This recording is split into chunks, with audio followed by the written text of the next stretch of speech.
안녕하세요. 얼랜도 킴입니다. 오늘 또 시황 분석과 더불어서 종목 분석해보는 시간들을 갖도록 하겠습니다.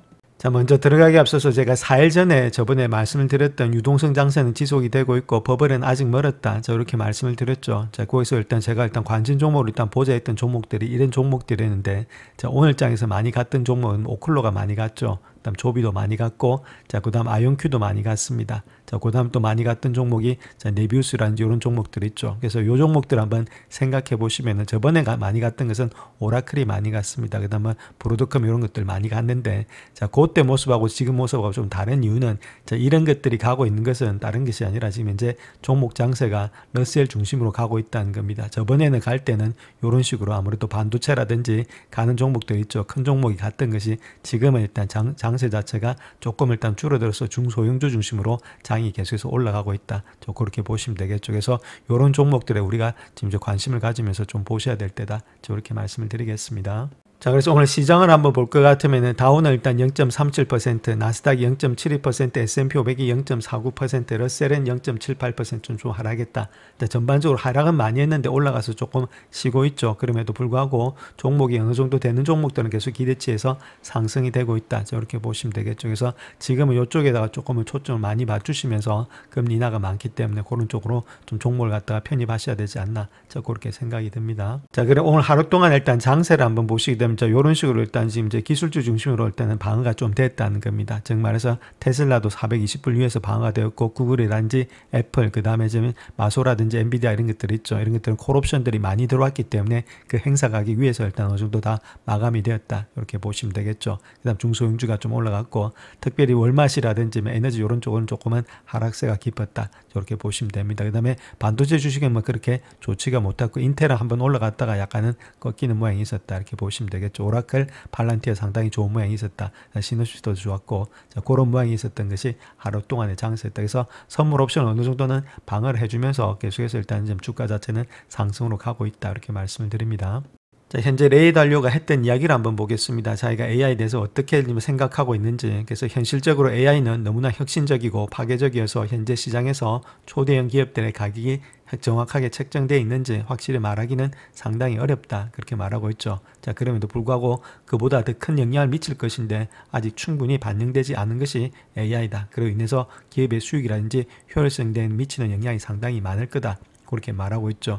자, 그럼에도 질문들을 받고 있는데 이러한 미래의 생산성이 부채 상황에 필요한 그런 수익과 소득으로 이어질지, 자, 거기에서 질문을 받고 있죠. 그래서 다른 생산성의 향상이라든지 사례들과 비교해서 계산을 해봤는데 그럴 가능성은 조금은 낮다. 이렇게 생각하고 있죠. 자, 그런 가운데이기 때문에 그런 일이 일어날 것이라고 생각한다면 뭐 포트폴리오를 좀 맞춰서 조정해라. 자, 그렇게 이야기하고 있는데, 자, 가장 중요한 것은 우리가 여기서 봐야 될 것이 뭐 부채 상황 그런 것들은 두 번째 이야기고, AI가 기업의 수익이라든지 효율성에 미치는 영향이 아직까지도 상당히 반영이 되지 않았다는 겁니다. 앞으로 더욱더 많이 지금 갈 수가 있다. 그 이야기를 하고 있죠. 자, 그렇다면 우리가 조금 더 AI 쪽에 관심을 많이 가져야 될 때다. 이렇게 말씀을 드립니다. 자, 다음 레이디 알리오 같은 경우는 부채가 증가함에 따라서 금과 비법정 통화가 더 중요한 부의 저장소가 되지 않겠나. 자, 그렇게 이야기를 하고 있습니다. 그래서 달리오는 퓨처 차이나 글로벌 포럼 2025에서 우리는 비법정 통화가 부의 돈의 중요한 저장소가 되는 것을 보게 될 거다. 자, 이렇게 말하면서 포트폴리오의 약 10%는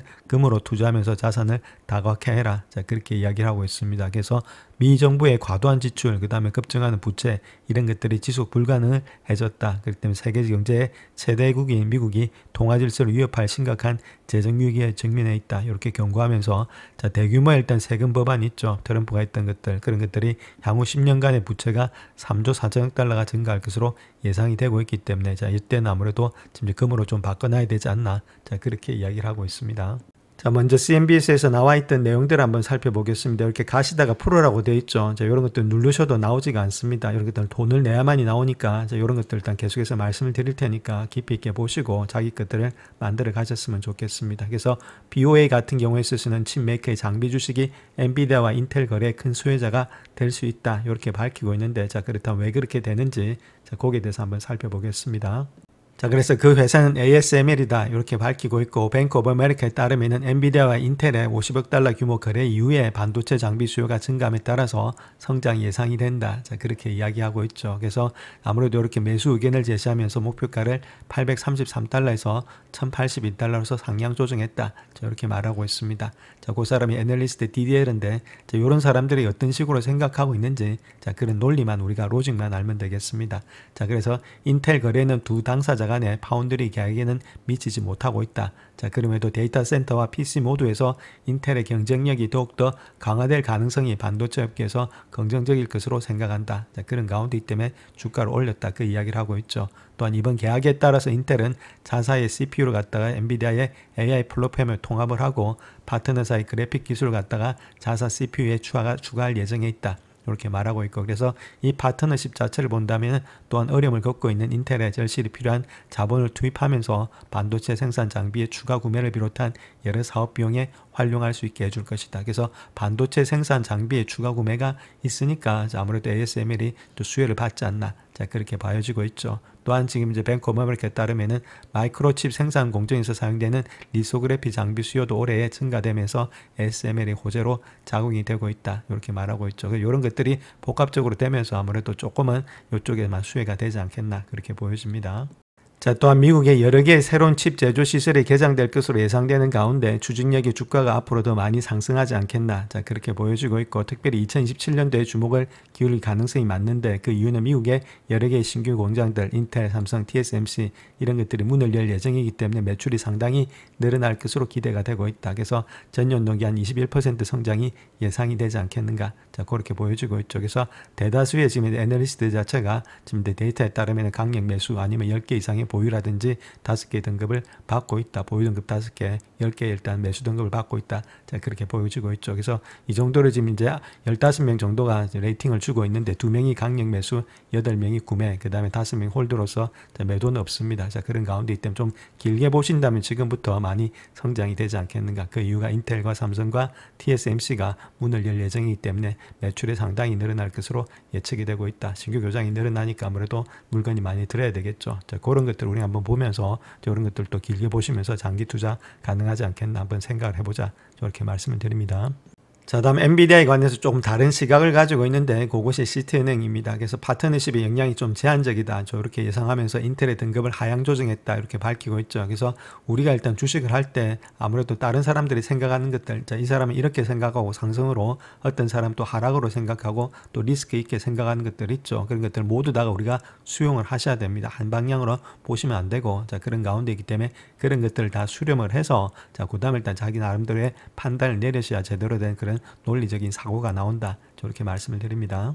자, 그래서 시티는 인텔에 대해서 과대 광고에 속지 않겠다 그렇게 말하고 있고, 특별히 계속해서 어려움을 겪을 가능성이 많다 그 이야기를 하고 있죠. 그래서 중립에서 매도로 하향 조정하면서 목표가는 24달러에서 29달러로서 상향 조정했다. 자, 그렇게 말하면서 했던 내용이 인텔의 주가가 최첨단의 파운드리 사업에서 성공을 예상하고 있다. 저 이렇게 믿고 있다는 거죠. 자, 그런데 파운드리 사업에서 성공 가능성이 상당히 낮다고 생각하고 있다. 이렇게 말하고 있습니다. 그만큼 어려운 분야에 있기 때문에 쉽게 성공하기는 아직까지는 힘들고 조금 어려움이 계속해서 겪을 가능성이 있지 않겠나 그렇게 보고 있다는 겁니다.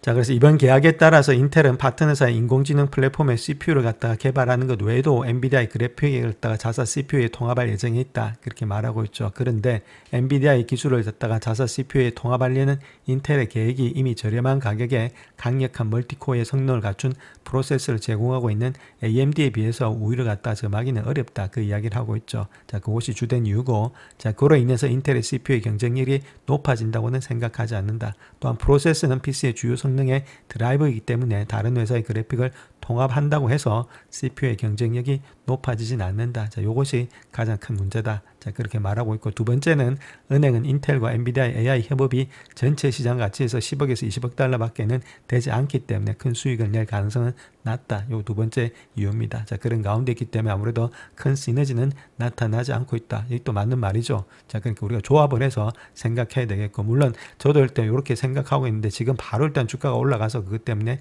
상승해서 이제부터는 주가는 계속해서 올라간다. 자, 그렇게 보지는 않고 있습니다. 자, 다음 테슬라에 관한 소식 하나 보겠습니다. EV 제조업체의 배우들로부터 업그레이드를 받아서 높은 제품의 목표를 갖다가 설정하고 있다. 이렇게 말하고 있죠. 일단 다 지금 이제 말하는 것은 오늘자 나왔던 소식들이니까 자세히 보시면서 계속해서 일단 실력을 쌓아가시길 바라겠습니다. 자, 그래서 배어되는 테슬라에 관해서 자동차 회사가 높은 시총과 더불어서 제품의 목표를 달성할 수 있다면 몇 년 동안의 큰 이익을 볼 수 있을 것이다. 자, 그렇게 이야기하면서 중립에서 투자하기에는 아웃퍼포머로서 상향 조정하면서 $320에서 $548로서 상향 조정했다. 이렇게 말하고 있고, 자, 그랬던 이유는 아무래도 테슬라의 미래가 점점 더 주목을 받고 있고 앞으로의 길은 촉매적으로 좀 가득 차 있지 않겠나. 자, 그렇게 이야기하고 있죠. 그래서 $1조 규모의 연봉 패키지, 그 다음에 10년간의 사업에 대한 1년의 제품이란지 시총의 이정표를 발표했는데, 이에 따라서 기업 가치가 그 8배인 $8조 이상을 끌어올리고 EBITDA를 갖다가 4천억 달까지 늘리는 것을 목표로 하고 있다는 겁니다. 그러니까 이런 것들이 가능한 이유가 생산 용량을 늘리는 것 외에도 파이프라인을 통해서 다양한 제품을 출시함으로써 그러한 이익을 출구할 수 있다. 자, 그렇기 때문에 목표가를 좀 많이 줄 수 있다. 그 이야기를 하고 있습니다. 자, 그래서 그렇게 목표가를 주는 이유는 생산 능력의 증가, 신제품의 출시가 앞으로 촉매제가 될 거다. 자, 그런 믿음을 계속해서 가지고 있다는 것들, 또한 로보택시 서비스라든지 옵티머스의 로봇 등 이런 것들이 기존 사업을 갖다가 확장하려는 회사의 계획도 회사 가치를 높일 수가 있다. 자, 그렇게 말하고 있고, 특별히 궁극적으로 봐서는 가장 중요한 것은 반복적인 수익이라는 겁니다. 자, ARR 같은 거 있죠. Annual Recurring Revenue. 계속해서 수익이 반복해서 난다는 거죠. 자동차는 한번 팔면 끝나는데, 자, 이런 것들은 매달마다 일단 수익이 난다는 것들, 그런 것들이 스토리에서 더 큰 부분을 차지하게 될 것이다. 자, 그렇게 말하면서 그것이 로보택시 서비스를 추진하는 소프트웨어라든지 아니면 데이터 기술 이런 것들과 관련이 있을 것으로 보여지고 있다. 자, 마찬가지로 로보택시뿐만 아니라 휴머노이드 로봇 이것도 지금 ARR 쪽으로 반복적인 수익이 된다는 겁니다. 그래서 이런 것들이 훨씬 더 수익의 창출이 나타나기 때문에 충분히 가능하지 않겠나, 그런 식으로 이야기를 하고 있습니다. 자, 다음 내용 한번 보시게 되면 연준이 시장의 거품을 다시금 일으킬 수도 있다. 그렇게 말하고 있고, 매그니피션트 7이 과거의 월가의 투기 열풍과 어떻게 비교가 되는지, 자, 그 비교에 대해서도 자료를 갖고 이야기하고 있으니까 거기에 대해서 살펴보겠습니다. 자, 현재 연준의 완화적인 통화 정책으로 선회되면서 중앙은행이 아무래도 버블을 갖다가 재팽창시킬 수도 있다. 이런 우려가 되고 있다는 거죠. 그 안에는 일단은 지금 이제 매그니피션트 7 주식이 바로 그 중심에 있다. 그 이야기를 하고 있고, 금리를 갖다가 계속해서 인하하려는 의지를 보이고 있는 것이 아무래도 지금 이제 연준인데, 이제 인플레이션 자체가 상당히 고착되어 있으면 금리를 올려야 되는데 내리고 있다는 거죠. 그 다음에 또 너무 빠른 속도로 과도한 완화가 된다면 자산의 버블을 초래할 수 있다는 우려가 커지고 있다. 자, 스티브 밀란 자체가 미란이 계속해서 금리를 갖다 그렇게 5bp까지 내린다. 그렇게 했을 때는 일단 바로 그 버블로 가면서 주가 자체가 올라갈 때는 급격하게 올라가다가 꺼질 때는 강하게 꺼진다는 거겠죠. 그래서 인위적으로 그런 식으로 하면은 답이 안 나온다는 이야기입니다. 그래서 이번 주 초에 헤지펀드의 억마전자 데이비드 테프가 이야기했던 것이 인플레이션 과도한 완화는 인플레이션을 심화시키고 경제와 시장의 다른 위험을 초래시킬 수도 있다. 자, 이렇게 엄중히 경고하고 있죠. 지금 이제 롱비치라든지 LA 항구에는 계속해서 선적의 물품이 줄어들고 있습니다. 선적의 물품이 줄어들고 있다는 물품이 희귀 현상이 되고 있죠. 나중 되면은 시간이 지나면은 자, 그런 물품을 하나 살려면 더 많은 돈을 주고 살 수밖에 없는 그런 인플레이션이 될 수밖에 없다는 겁니다. 자, 그렇게 인위적으로 지금 해서는 안 된다. 그런 식으로 이야기를 하고 있죠. 그래서 경제 상황에 따라 금리를 너무 많이 올리는 것이 아니고 내리게 되면 위험한 지경이 이를 수 있다. 그래서 상황이 너무 악화되지 않도록 우리는 조금은 조심해야 될 때다. 자, 그런 식으로 이야기를 하고 있습니다. 자, 또한 2023년도 3월에 시장의 바닥 이후에 주요 종목들이 223%나 급등하면서 전체 시장을 사상 최고치의 경신을 하고 있다. 이렇게 말하고 있고, P/Ratio 같은 경우는 39배에 달하는 회사도 많고 200일 이평선보다도 20%나 높은 수준에 거래되고 있는 종목들도 상당히 많이 있다. 그렇게 이야기하고 있죠. 그래서 그 내용들이 여기 있는데, 그러니까 가장 중요한 것은 지금 이제 M7 같은 경우에는 3월 10일부터 시작해서 2023년도 225%나 올랐다는 겁니다. 근데 보통 보면은 에버리지로 봤을 때 에코티의 버블이 1900년대 이후부터 시작해서 한 244%에 올랐을 때, 자, 그때부터는 주가가 좀 많이 이렇게 떨어진다는 그 이야기를 하고 있죠. 그렇기 때문에 아무래도 자, 버블 향해서 가고 있다. 자, 그렇게 보시면 되겠죠. 물론 그거는 맞는데 아직까지 완전히 피크를 당한 건 아니다. 자, 이렇게 말씀을 드립니다. 자, 다음 S&P 500보다도 빠르게 수익을 늘릴 수 있는 기업이 한 10가지 정도 저렴한 주식이 있다고 보는데, 자, 그런 것들을 한번 살펴보겠습니다. 이러한 주식에는 주가 수익 비율이 낮고 올해 투자자들이 대부분이 관가했던 주식들인데, 자, 그런 주식에 대해서 한번 살펴보겠습니다. 자, 그래서 TD코인 같은 경우에 있어서는 이제 S&P 500에서 특히 매력적인 종목이 유나이트 항공, 그 다음에 일단 델타 항공, 이렇게 이야기를 하고 있습니다. 자, 그렇게 이야기하고 있는데, 자, 그런 것들이 맞는지는 우리가 개별적으로 계속해서 추시하시면서 일단 살펴보셔야 된다. 이렇게 먼저 말씀드립니다.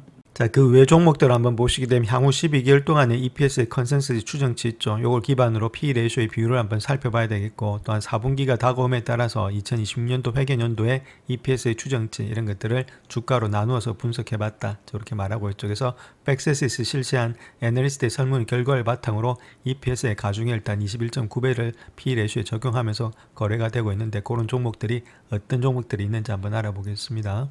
자, 그래서 2026년도 EPS의 추정치 있죠. 그것이 엔비디아 같은 경우는 $40, 그 다음 마소 같은 경우는 $35 되고 있다. 이렇게 보시면 되는데, 이런 것들보다는 더 중요한 것은 앞으로 2027년도까지의 EPS의 성장률 있죠. CAGR이 어떻게 되고 있는지 2일 동안에. 자, 그게 더 중요하겠죠. 그래서 엔비디아는 한 28%까지 올라간다. 그 다음 또 많이 올라가는 것이 브로드컴이겠죠. 그다음 테슬라가 한 42%. 자, 일단 우리가 많이 올라가는 종목들 우리가 투자해야 되니까 아무래도 엔비디아, 브로드컴, 테슬라 정도가 되지 않겠나 그렇게 보여지고 있고, 지금 이제 S&P에다가 어느 정도 가중치를 받고 있는 것이 엔비디아가 한 7%, 그 다음 브로드컴이 한 3% 정도 되고 있다. 그래서 우리가 연평균 성장률이 많은 종목들 해야 되니까 적어도 엔비디아, 브로드컴, 그 다음 테슬라 정도가 되지 않겠는가. 자, 그렇게 보여지고 있죠. 물론 아마존이란지 마소 이런 것들도 올라갈 수 있는데, 자, 그런 것들보다는 요 세 종목이 더욱더 많이 가능성이 있다. 먼저 이렇게 말씀을 드립니다.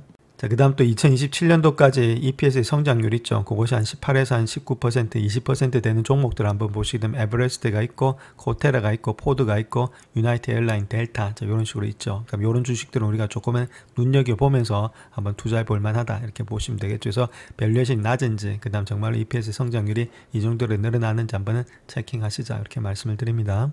자, 다음 내용은 지금 유동성 장세라는 것을 보여주는 내용이죠. 미국 주식으로부터 자금유익이 1년 만에 최대치를 기록하고 있다. 저렇게 밝히고 있습니다. 자, 그 내용에 대해서 한번 살펴보겠습니다. 자, 올해 자금 시장으로서 자금이 유입된 규모를 보시게 되면 총 2,940억 달러입니다. 자, 역대 세 번째로 높은 유입이 기록이 되고 있다. 이렇게 보면 되는데, 특별히 채권으로 유입된 자금은 143억 달러에 불과하다는 거죠. 3개월 만에 가장 적은 유입이 되고 있다는 겁니다. 거기다가 주식으로 지금 이제 자금이 들어가고 있기 때문에 시장 자체가 쉽게 꺼지지 않고 유동성 장세가 되고 있다. 이렇게 밝히고 있습니다.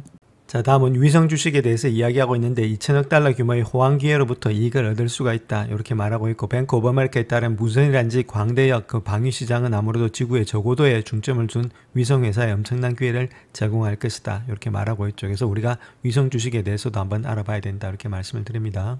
자, 그래서 뱅크 오브 아메리카에 따르면 저궤도의 위성 시장 자체는 아직까지 초기 단계다. 그럼에도 불구하고 스페이스X의 스타링크의 경쟁사인 AST 스페이스 모바일 이런 것들 있죠. 이런 것들은 일부 기업에는 엄청난 기회가 될 수 있다. 그 이야기를 하고 있는데, 저궤도 있죠. 엘리오라고 부르고 있습니다. 여기서 한 1900km 이하의 고도를 말하고 있는데, 자, 여기서는 상업 위성 기업들의 활동이 증가하고 있는 우주 영역이다. 이렇게 보시면 되겠고, 특별히 뱅크 오브 아메리카 같은 경우에는 엘리오 저궤도의 시장이 일단 총 시장 규모 템 시장이 한 2천억 달러 이럴 것으로 추산이 되고 있고, 무선이란지 광대역 방위 시장이 한 800억 달러가 되지 않겠나. 자, 그렇게 보여지고 있죠. 특별히 AT&T, 버라이즌, T-모빌 이런 데 회사들이 위성을 연결해서 아무래도 사용량이라든지 기반, 그 다음에 일단 구독 플랜을 통해서 데드존을 메운다는 겁니다. 즉 말해서 아무리 미국이 땅덩어리가 넓으니까 다 일단은 이제 마크를 못 한다는 거죠. 근데 지금 이제 위에 가서 위성에서 쏘게 되면은 이런 것들 다 마크가 된다는 겁니다. 이런 데드존 자체가. 자, 그로 인해서 수익을 늘리는 데 이 서비스를 사용할 수 있기 때문에 이걸 갖다 얻을 수 있다. 자, 그렇게 이야기를 하고 있습니다.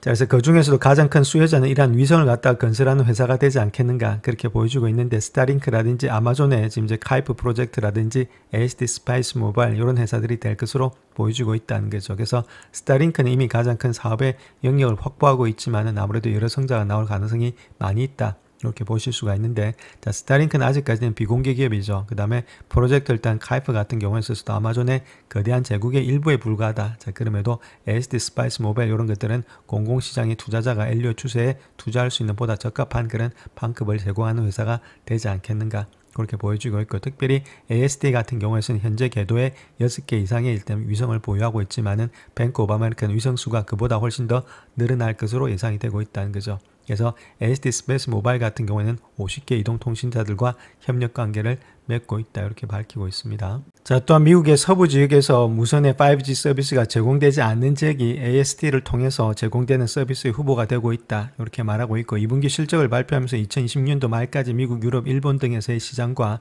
미국 정부를 위한 우주 기반의 셀룰러 광대형 서비스 제공을 위해서 45개에서 60개 위성을 궤도에 배치한다. 자, 그러한 충분한 자금 지원을 계획을 확정을 했다. 그렇게 말하고 있고, 특별히 텍사스주 미들랜드 본사를 둔 이 회사는 현재 완전히 가동 중인 5개 위성과 시험용인 1개 위도를 궤도를 갖다 올려서 상업이라든지 정부 용도로 활용을 하고 있다. 이렇게 말을 하고 있죠. 또한 전체 물리학자 같은 경우에 있어서는 이야기하고 있는 내용이 9월 15일 기준으로 스타링크는 8,405개 정도의 위성을 궤도에 배치를 했고, 그중에 8,390개가 가동 중이다. 그 다음 뱅크 오브 아메리카는 이 중에 650개가 강력한 스타링크 위성군이 2천억 달러 규모의 저궤도의 시장의 진출을 위한 스타링크의 핵심 역량이라고 밝히고 있다는 거죠. 다음 카이프 같은 경우에 있어서 위성군의 3,236개의 강력한 위성군을 구축하려는 시도로서 100개 이상의 위성군으로서 확대가 되고 있다. 그래서 이 시장이 상당히 크다는 겁니다. 그렇기 때문에 앞으로 발전 가능성이 상당히 많지 않나. 자, 그래서 그런 주식들을 우리가 한번 눈여겨봐야 된다. 이렇게 말씀을 드립니다. 자, 다음 마이크론에 대한 이야기를 해보겠습니다. 마이크론의 뜨거운 행진은 좀 끝나가고 있지만 그럼에도 주식의 중요한 것은 다음과 같다. 이렇게 말하고 있는데, 자, 다음 주 화요일 일단 수익을 보고하고 있죠. 레포트하고 있는데 회사의 논평이 얼마나 강세인지, 그리고 고대역폭의 메모리 가격이 내년까지 확장되는지, 자, 그런 것들을 우리가 주시해서 봐야 된다. 이렇게 밝히고 있습니다. 자, 그래서 마이크론 테크놀로지의 주가 상승세가 16년 만에 가장 긴 12개월 동안 연속 상승세를 보인 후에 조금은 식어가고 있습니다. 그래서 4분기 실적을 발표하는 데 있어서 자, 가장 중요한 것 자체가 2025년도까지 주가가 거의 2배로 상승할 것이라는 마이크론의 높은 기대치를 충족할 수 있을지, 자, 그 여부가 중요하다. 이렇게 밝히고 있습니다. 자, 그래서 TD코인 같은 경우에 있어서의 크리시싱카르 자체를 본다면 월가 예상치를 갖다가 아무래도 15% 정도 상회하지 않겠는가. 자, 그러한 11분기에 실적 가이던스를 제시할 수 있을 것이다. 자, 그렇게 이야기하고 있고, 자, 내년 전체 기간 동안에 고대역 메모리 제품의 일단 가격이 이미 확정했는지 여부인데, 이런 것들도 긍정적인 변화가 될 것으로 보여지고 있다.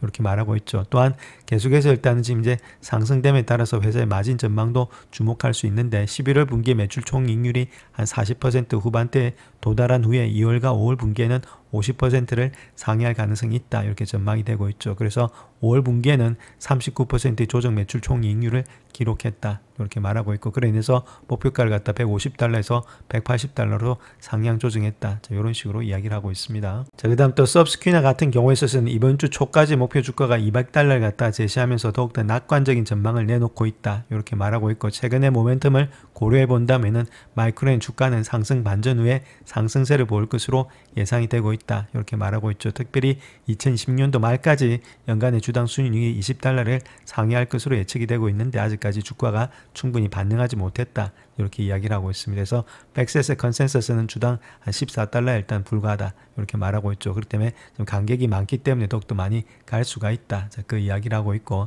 자, 마이크론이 고부가 가치 제품의 혼합과 유리한 수요 공급 등에 힘입어서 내년까지 평균 판매 가격과 매출의 총이익률이 더욱더 높아질 것으로 예상이 되고 있다. 이렇게 말하고 있죠. 자, 그런 가운데이기 때문에 아무래도 주가는 좀 더 많이 달릴 수가 있다. 자, 그런 식으로 이야기를 하고 있습니다. 자, 다음 마소에 대해서 한번 알아보겠습니다. 마소의 주가가 실적 발표 이후에 계속해서 하락세를 보이고 있는데 무슨 일이 있는지, 자, 거기에 대해서 한번 살펴보겠습니다. 자, 마소 같은 경우에 있어서는 지난 분기에 빅테크 기업 중에서 가장 강력한 실적을 기록하고 일단 투자자의 기대치보다도 상당히 좋았다는 거죠. 그럼에도 불구하고 다른 M7들은 상승하고 있는데 마소만 조금만 정체되어 있다는 겁니다. 그에 따라서 미주의 애널리스트가 이야기하고 있는 것은 최근에 매수 위에서는 매우 좋은 반응을 얻고 있다. 자, 그렇게 말하고 있죠. 특별히 회사는 오픈AI에 급증하는 수요, 그 다음에 인공지능의 분야를 제외한 클라우드 시장의 긍정적인 추세에 힘입어서 성장세를 보이고 있다. 저렇게 말을 하고 있고, 그래서 향후 12개월 동안 실적 전망을 양호하다. 이렇게 말을 하고 있죠. 그래서 가이던스는 좋다. 이렇게 말하고 있는데, 자, 그럼에도 불구하고 투자자들의 해당 주식에 관심을 갖다 보이지 않는 이유가 어떤 것인지, 자, 거기에 대해서 한번 알아보겠습니다. 자, 그래서 마소 같은 경우에 있어서는 지금 이제 8월 달부터 시작해서 현재까지 모습 속에서 본다면 그 엔비디아, 그 다음 마소라는 거죠. 아마존 이런 식으로 지금 S&P 500보다도 밑에 일단 쳐져 있는 주식들이다. 이렇게 보시면 되겠고, 가장 잘 나가는 것이 테슬라와 구글이다. 이렇게 보시면 되겠죠. 그래서 이렇게 되는 이유 중에 하나가 자, 어떤 것들이 있는지, 자, 거기에 대해서 한번 살펴보겠습니다. 가장 중요한 것들을 본다면은 자, 아무래도 투자자와의 대화에서 여러 가지 질문들을 던졌다. 이렇게 말하고 있죠. 밑주에서. 그런데 적절한 답변은 하나도 없었다. 자, 그렇게 말하고 있고, 특별히 이런 것들이 답이 없는 건지 아니면 답이 없는 것이 상당히 문제가 더 큰지, 자, 그런 것들을 알 수가 없는데, 자, 여러 가지 일단은 마이크로소프트의 주식을 기피하는 여러 가지 몇 가지 이론이 있다는 거죠. 그 이론에 대해서 본다면 첫 번째로 투자자들은 오픈AI가 독자적으로 사업을 갖다가 확장하면서 마이크로소프트 엣지의 클라우드 컴퓨터 성장세가 어떻게 될지 우려한다는 것들. 자, 그로 인해서 오라클과 3천억 달러 규모의 클라우드 계약을 체결했죠. 자, 요것도 일단 첫 번째 문제가 되지 않겠는가 해서 결론적으로 본다면 애저를 갖다가 조만간 떠나고 싶어 한다는 것을 의미하고 있다. 자, 그로 인해서 아무래도 주가가 좀 떨어지고 있고 움직이지 않는 것이 아니겠는가. 자, 그렇게 느끼고 있다는 겁니다. 자, 그 다음 또 두 번째 이유에서는 아무래도 마소는 소프트웨어 회사인데 아무래도 일부 투자자가 소프트 부분에서 반도체로 쪽으로 투자금을 옮기는 거 아니겠는가. 자, 그렇게도 이야기하고 있죠. 또한 에브코어 ISI 같은 경우에 있어서는 지난주 고객들에게 자, 아무래도 이런 현상을 보고하면서 마이크로소프트의 실적 발표 후에 S&P 500 지수보다도 부진한 모습을 보이는 것 자체에 대해서 투자자들의 의문이 점점 더 커지고 있다는 겁니다. 그래서 이런 것들을 움직이는 것들, 그 다음에 근본적으로 최근에 부진한 실적을 정당할 만한 요인이 많지 않다 이렇게 말하고 있죠. 그래서 지금 본다면 새로운 마켓 텍스처, 즉에서 M7의 구성원의 심리가 좀 크게 변할 경우에는 때때로 모멘텀을 잃어버릴 수가 있다. 즉 이런 것들이 애플의 주가가 하락하는 동안 우리가 발생했던 것을 보았다는 거겠죠. 이런 점을 통해서 아무래도 애플하고 똑같은 좀 전철을 밟고 있는 것이 아니겠는가. 뭐 특별한 것들이 나타나지 않는 가운데 아무래도 오픈AI가 조금 떨어져 나가려는 그런 현상들, 그 다음 돈이 일단은 다른 데로 옮겨가는 것들, 자 그런 것들을 이야기하고 있습니다. 그래서 애초 클라우드 컴퓨팅 사업부 분야가 39%의 성장률을 기록하면서 월가를 놀라게 했는데, 자 아무래도 이게 놀라게 했기 때문에 이렇게 이 사업부에 대한 기준이 상당히 높아졌다는 거죠. 그런데 현재 모습 속에서 본다면은 챗GPT 추론과 경고한 기업의 수요는 안정적인 것으로 보여지고 있다. 그래서 기대치에 조금은 못 미치는 것이 아니겠는가. 자, 그런 것들이 복합적으로 작용하면서 마소가 지금 주가가 올라가지 못하고 있다. 저렇게 이야기를 하고 있습니다. 자, 다음 UBS에서 이야기하고 있는 내용입니다. 최근에 연준의 금리 인하 이후에 주식은 아무래도 더 큰 상승세를 보일 수 있다. 자, 그렇게 이야기하고 있는데 경기 침체가 아닌 환경에서 연준이 통화 완화 정책을 시행하게 되면 역사적으로 주식의 가격이 상승하는 데 도움이 되었고, 자, 이런 것들이 ARNG 수익, 소비에 힘입어서 추가적인 상승세가 예상이 된다. 자, 이런 식으로 이야기를 하고 있습니다. 자, 다음 또 셧다운 가능성이 조금 있다고 나오고 있죠. 상원이 지출 법안을 부결하면서 정부 셧다운이 임박했다 이렇게 말하고 있는데, 그렇다면 시장이 어떻게 될지 자 거기에 대해서 한번 알아보겠고, 폐쇄 기간 동안에 대체로 더 나은 성과를 거두었다는 겁니다. 더 나쁜 성과는 거두진 않았다는 거겠죠. 그런 가운데 있기 때문에 만약에 요거로 인해서 일시적으로 좀 빠진다면 또 매수의 관점에서 우리가 들어가야 되지 않나 그렇게 보여집니다. 자, 현재 미국의 상원의 임시 지출안이 금요일 일단 부결이 됐습니다. 그로 인해서 의회가 그 전까지 예산을 갖다가 통과시키지 못한다면은 연방정부 일부 부서가 10월 1일부터 셧다운될 예정에 있다 이렇게 말하고 있고, 자 특별히 지금 최근에 갈등이 되고 있는 것은 민주당이 요구한 의료보험 예산의 배제 문제를 둘러싼 것으로서 예측 시장 자체에서는 한 셧다운 가능성을 56%로 보고 있다는 거겠죠. 자 그렇게 되면 뭐 연방정부 직원들이 강제 휴직당하고 일부의 국립공원들이 일단 문을 닫을 가능성이 있습니다. 항공여행도 중단될 가능성이 있다. 자 그럼에도 불구하고 실제로 일단 아무래도 투자자들에게는 보상이 제공될 가능성이 많겠다 한다 하더라도 주가는 반등이 될 수 있다. 저렇게 말씀을 드립니다. 자, 그래서 그 기간들 한번 보시게 되면 뭐 17일 동안, 그 다음 11일 동안 요럴 때 있죠. 1978년도, 79년도, 요 때만 조금 마이너스를 했고, 그 다음에 95년도부터 시작해서 2000년도는 거의다가 매치를 했음에도 불구하고 거의다가 상승을 했다는 겁니다. 그때 만약에 이런 것들은 아무래도 펀더멘탈에 관련돼서 지금 이제 하락하는 게 아니죠. 자, 그래서 그럴 때는 우리가 좀 매수의 관점에서 들어가셔서 아무래도 들고 가시면 먹게 돼 있다. 이렇게 보시면 됩니다. 그래서 주가가 지금 이제 내려갈 때, 자, 그것이 펀더멘탈로 내려간 건지 아니면 외부에 지금 이제 아웃소싱을 통해서 내려간 건지, 자, 그런 것들을 판단하시게 되면은, 자, 그럴 때 펀더멘탈로 안 내려갔다면 충분히 그때 내려갈 때 우리가 매수하셔서 들고 가시면 반드시 일단은 V자 반등 이런 것들이 나타난다. 저렇게 말씀드립니다. 자, S&P 500의 지수 한번 보겠습니다. 5일선 위에서 계속해서 상승되는 그런 추세가 되고 있죠. 거래량이 많이 늘어났고, 아무래도 옵션 만기일이 있었으니까 그런 모양이 되겠죠. 그래서 계속해서 추세는 달리고 있습니다. 추세가 달리고 있을 때 우리가 팔 필요는 없습니다. 주가 자체를 여기가 고점인지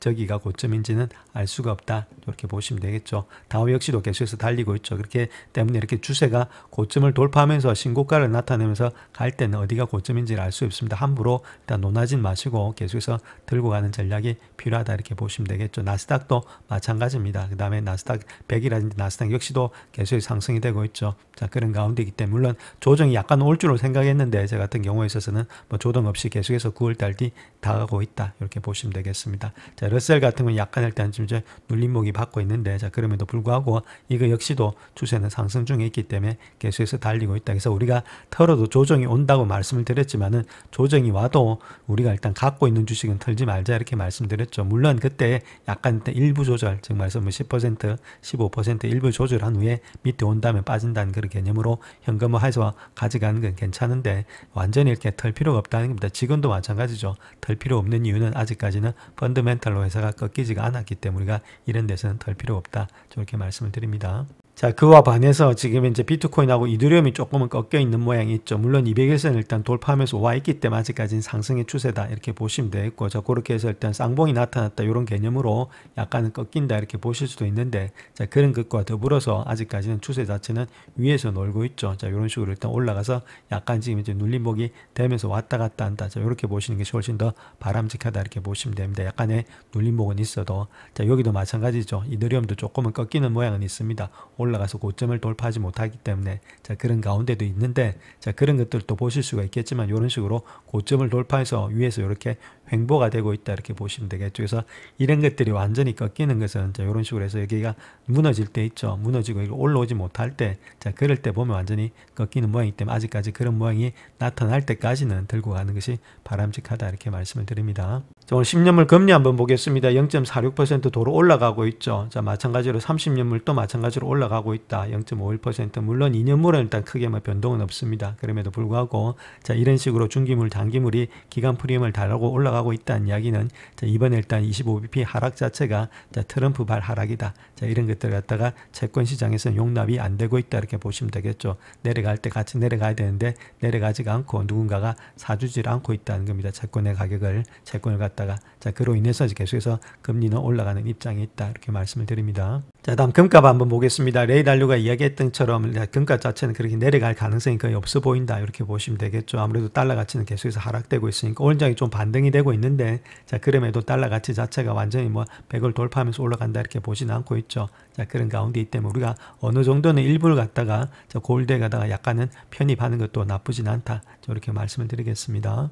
자, 그래서 결론적으로 본다면 일단 주간 시황 때도 말씀을 드리겠지만 주가가 달리고 있을 때는, 자, 우리가 어디가 고점인지를 알 수가 없습니다. 7,000이 고점이 될지 넘어설지 6,800이 될지 아직까지는 알 수가 없겠죠. 자, 물론 밸류에이션 상에서는 상당히 높은 가운데 있는데, 자, 10월 달에 약간의 조정이 있을지, 자, 그런 것들은 알 수가 없지만은 아직까지 완전히 일단 깨진 것이 아니기 때문에 조정이 온다더라도 조정이 올 때는 가지고 있는 현금 사용하시면 되겠고, 자, 없는 분들은 계속해서 들고 하더라도 길게 보시면 아직까지는 달리는 구간이다 저렇게 말씀드립니다.